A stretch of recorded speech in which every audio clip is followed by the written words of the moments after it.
Hello students, welcome back to my YouTube channel. आज की इस वीडियो में हम क्लास 6 एनसीईआरटी का द फ्रेंडली मैंग्यूज चैप्टर की समरी करेंगे, जो कि हमारे एग्ज़ाम्स के लिए एचटेट का टीजीटी इंग्लिश या पीजीटी इंग्लिश वहाँ के लिए केवीएस के लिए ये वीडियो इम्पोर्टेंट रहने वाली है। तो देख लेते हैं इस चैप्टर की समरी की क्या क्या होता है बेसिकली इस चैप्टर में। अब ये स्टोरी है और ये स्टोरी ली गई है हमारी पंचतंत्र की कहानियों से। ये स्टोरी ली गई। इस स्टोरी में क्या होता है, एक फार्मर होता है और फार्मर किसान होता है, किसान की वाइफ होती है और उनका एक बच्चा होता है, छोटा बच्चा होता है। तो ये तीनों गांव के एक घर में रहते हैं, ठीक है। फिर फार्मर एक दिन अपनी वाइफ से कहता है कि हमारे बेटे के लिए हमें एक साथी की ज़रूरत है और मैं सोच रहा हूँ कि क्यों ना हम एक एनिमल को पालतू बना लें और वो जब बड़ा होगा हमारा बेटा तो उसका साथी भी बन जाएगा। तो फार्मर की वाइफ भी इस बात से एग्री हो जाती है कि ठीक है, आप सही कह रहे हो, आप ले आओ किसी पालतू एनिमल को। तो एक दिन फिर किसान जाते हैं और किसान एक नेवले को अपने घर ले आते हैं। वो नेवला भी बेबी मंगूस था, छोटा ही नेवला था, ठीक है। तो कुछ समय के बाद जो नेवला है वो बड़ा हो जाता है, 5 से 6 मंथ में वो बड़ा हो जाता है, ठीक है। फिर उस नेवले की बड़ी बड़ी काली काली आंखें थी और बहुत ही झबरी सी पूंछ थी उस नेवले की। लेकिन फार्मर का बेटा था वो अभी भी झूले में ही लेटा रहता था। उसका काम था सिर्फ या तो रो लेता था या सो लेता था, बस यही काम करता था। एक दिन क्या होता है, फार्मर की वाइफ को मार्केट में जाना होता है, वो बाज़ार जाती है। फिर वो सोचती है कि मैं अपने बेटे को तो घर में अकेला छोड़ नहीं सकती, तो वो फार्मर से बोलती है कि मैं तो जा रही हूँ बाज़ार, मुझे कुछ शॉपिंग करनी है और आप बच्चे का ध्यान रखना। और वो ऐसा बोल के वो बोलती है कि मैं नेवले के पास तो अकेले बच्चे को छोड़ के जाना नहीं चाहती, तो आप ध्यान रखना बच्चे का, मैं बाज़ार जा रही हूँ। फार्मर की वाइफ चली जाती है बाज़ार। फिर फार्मर को लगता है कि अरे भाई, तेरे पास तो कुछ काम ही नहीं है अब घर पे करने के लिए। तो फार्मर सोचता है कि क्योंकि फार्मर के खेत भी पास ही थे, तो वो सोचता है कि चलो मैं भी एक बार खेत की तरफ घूम के आता हूँ। और अभी नेवला तो है ही बेटे के पास, तो छोड़ के चला जाता है। वो सोचता है थोड़ी देर में मैं आ जाऊँगा। तो फार्मर जब जाता है खेत में, वो खेत से वापस आता है तो फार्मर को उसके कुछ दोस्त मिल जाते हैं वहाँ पे।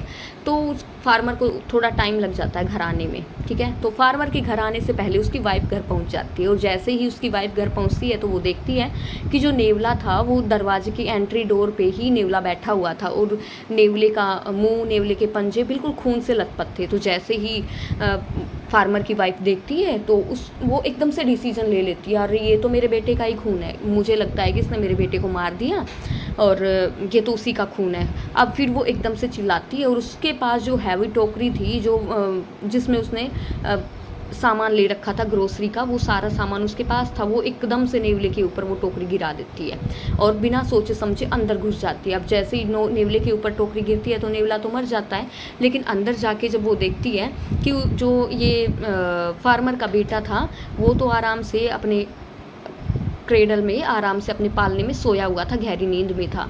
और लेकिन वो देखती है कि साइड में एक ब्लैक कलर का सांप भी था और जो कि पूरी तरह से कटा फटा मरा हुआ पड़ा था। फिर उसको सारी कहानी समझ आती है कि ये सांप मेरे बेटे को काटने आया था और नेवले ने इस सांप को मार गिराया है। तो जैसे जब उसको कहानी समझ आती है तो फिर वो फ्लैश में पीछे वापस जाती है कि वो क्या करके आई है बाहर, क्योंकि बाहर तो उसने सामान की टोकरी नेवले के ऊपर गिरा दी थी। तो फिर उसे लगता है कि अरे नेवला तो मर गया होगा। फिर वो बाहर जाके देखती है तो असल में नेवला तो अभी डैड था, वो तो मर चुका था। और फिर वो रोती है, पछताती है कि ये मैंने क्या कर दिया, और नेवले ने तो मेरे बेटे की जान बचाई, मेरा तो बेटा मतलब ये दोनों तो दोस्त थे, ये मैंने क्या कर दिया है। फिर वो रोती है, लेकिन अब रोने का और कुछ भी शोक मनाने का कोई फ़ायदा नहीं था, क्योंकि नेवला था वो तो पूरी तरह से मर चुका था, ठीक है। तो ये जो स्टोरी है इससे हमें क्या शिक्षा मिलती है कि जो भी हमें कुछ भी हम करें सोच समझ के ही करना चाहिए। एकदम से जल्दबाजी में लिया गया फैसला हमेशा पछतावा ही देता है। तो हमें जो भी फैसले करें, एक तो ये हो गया कि जो भी फैसले करें वो हम सोच समझ के ही करना चाहिए, एकदम से हमें कोई भी निर्णय नहीं लेना चाहिए, ठीक है। तो इस स्टोरी में से जो क्वेश्चंस पूछे जा सकते हैं हमारे एसटेट के टीजीटी या पीजीटी एग्जाम में, वो यही पूछे जा सकते हैं कि जो ये जो फार्मर का बेटा था इसका दोस्त कौन था।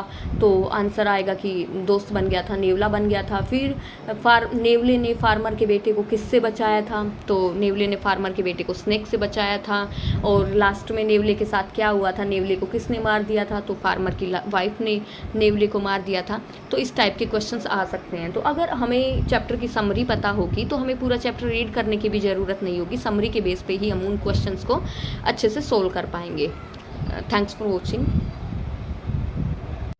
मिलते हैं नेक्स्ट वीडियो में, तब तक के लिए bye bye, take care, have a nice day.